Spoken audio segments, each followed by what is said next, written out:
साल को मलहूज़ खातिर रखते हुए तमाम तर लोग इंटेलेक्चुअल्स हैं इस वक्त, तो वाकई इंटेलेक्चुअल्स हैं सब, तो मुझे कहने की ज़रूरत नहीं है। बहुत इख्तिसार के साथ बहुत जामे अपने ख़यालात का इज़हार किया असलम उस्मानी साहब ने। मैं भी ज़्यादा देर आपके बीच हायर नहीं रहूँगा। आगे सफ़र को बढ़ाते हुए मैं बहुत ही अदब व एहतराम के साथ अली जनाब मौलाना डॉक्टर सैयद शहबाज हुसैन साहब क़िबला से गुजारिश करता हूँ कि वो भी अपने ख़यालात का इजहार करें। अली जनाब मौलाना डॉक्टर शहबाज हुसैन साहब।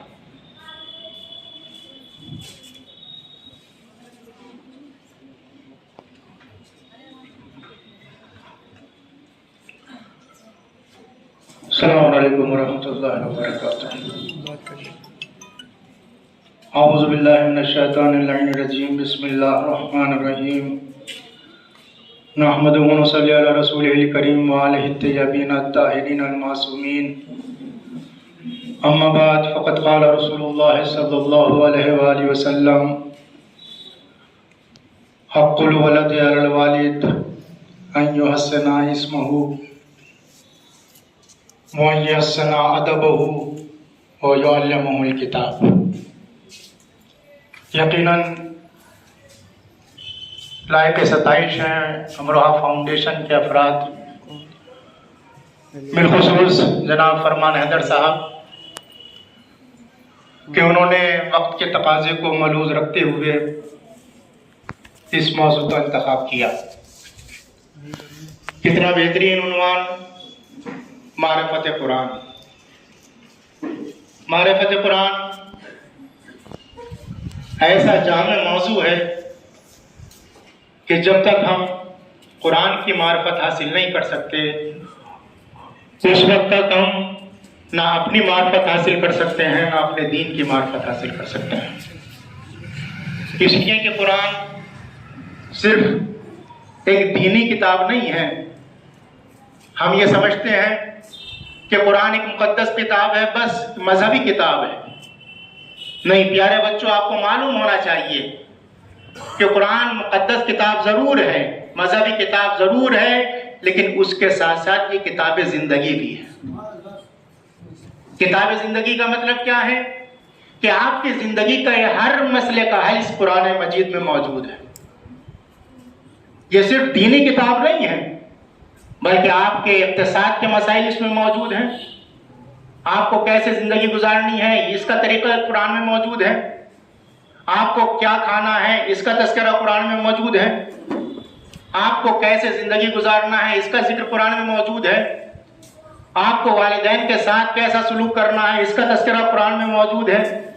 दोस्त अहबाब पड़ोसियों के साथ कैसी ज़िंदगी गुजारना है इसका तज़किरा कुरान मजीद में मौजूद है। यानी कुरान ऐसी जामे किताब है कि जिसका तज़किरा खुद कुरान ने किया कि वला रब्बिन वला याबिसिन इल्ला फी किताबिन मुबीन। दुनिया का कोई भी खुशबूदार ऐसा नहीं है कि जिसका इल्म कुरान मजीद में ना हो। तो जब हर शय का इल्म कुरान में मजीद में मौजूद है तो अब हमको इधर उधर जाने की जरूरत नहीं है, अब हमको इधर उधर भटकने की जरूरत नहीं है, बल्कि जो भी जिंदगी का मसला हो उसको हम कुरान मजीद से हल करें। आज सबसे अहम मसला ये है कि हम कुरान से कितने मानूस हैं, हम कुरान से कितने नजदीक हैं। कुरान हमारी निगाह में बस मजहबी किताब, मुकद्दस किताब, उसको चूमना, सर पर रखना और उसको जुज़दान में बांध करके रख देना, बस ये हम उसको समझते हैं।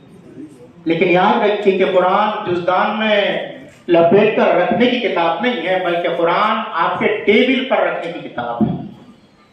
टेबल पर किताब का मतलब क्या होता है? टेबल पर जो किताब होती है उसका मतलब ये होता है कि रोजाना इंसान सुबह उठे और उठने के बाद ये देखे कि आज के दिन मुझे क्या करना है, आज के दिन मेरा वजीफा क्या है, आज के दिन मेरी जिंदगी का मामूल कैसा होना चाहिए।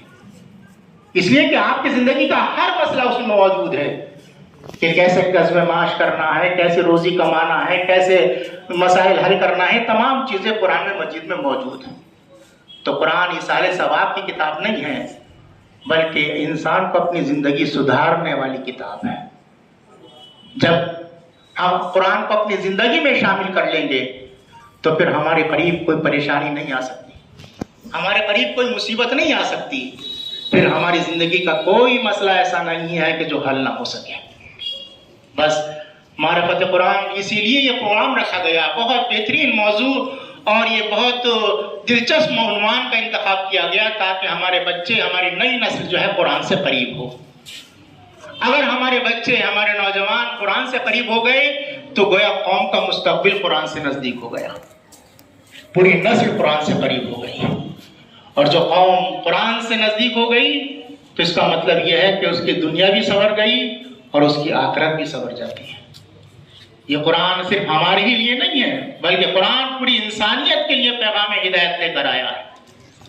صرف مسلمانوں کے مسائل اس میں نہیں ہیں، بلکہ پوری بنی نوع انسانی کے مسائل کو قرآن نے حل کیا۔ تو اتنی اہم کتاب ہمارے پاس موجود ہے، اتنا بڑا ذخیرہ موجود ہے، اس کے باوجود بھی اگر ہم پریشان ہو تو یہ ہماری بدنصیبی ہے۔ لہذا حضور اکرم نے یہی فرمایا ہے کہ والدین پر، ماں باپ پر اولاد کے کیا حقوق ہیں۔ عام طور سے یہ بیان کیا جاتا ہے کہ اولاد پر ماں باپ کے کیا حقوق ہیں، لیکن اس حدیث پاک میں حضور نے فرمایا کہ اولاد کے ماں باپ پر کیا حقوق ہیں۔ ہم یہ سمجھتے ہیں کہ صرف بچوں کو اچھی غذا کھلانا یہ حقوق ہیں والدین کے، یا ان کے لیے اچھا لباس مہیا کرنا، یا ان کے لیے اچھا مکان کا انتخاب کرنا، یہ حقوق ہیں صرف والدین کے؟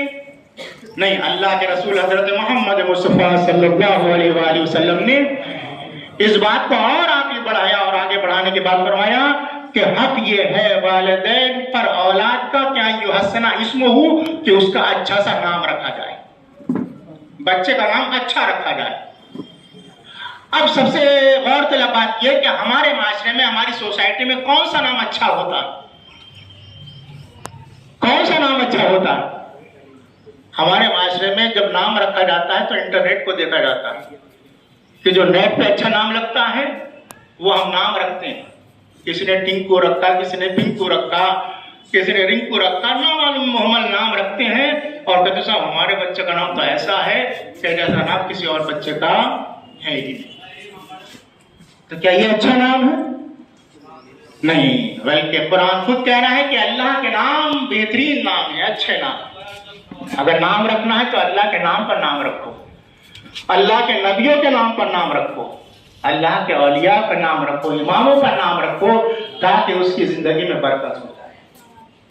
اور اس کے بعد فرماتے ہیں حضور اکرم کہ یحسن ادبہ، کہ اس کو اچھا ادب سکھائیں۔ صرف والدین کا فرض یہ نہیں ہے کہ ان کو کھلا دیا، پلا دیا، پال دیا، نہیں، اچھا ادب سکھائیں، تہذیب سکھائیں، اس کی تربیت کریں۔ اگر تربیت یافتہ بچہ ہے تو اس سے قوم جو ہے خود بخود تربیت یافتہ بن جاتی ہے۔ اور تیسرا حق کیا ہے کہ یعلمہم الکتاب، اس کو کتاب کی تعلیم دے، قرآن کی تعلیم دے۔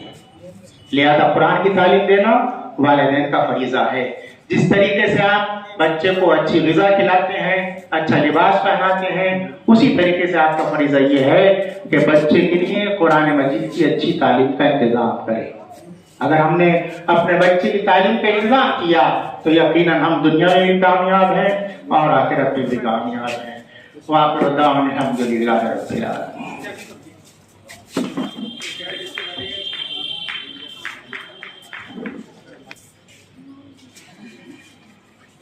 میں بہت شکریہ علی جناب حجت الاسلام علی جناب مولانا ڈاکٹر شہباز حسین صاحب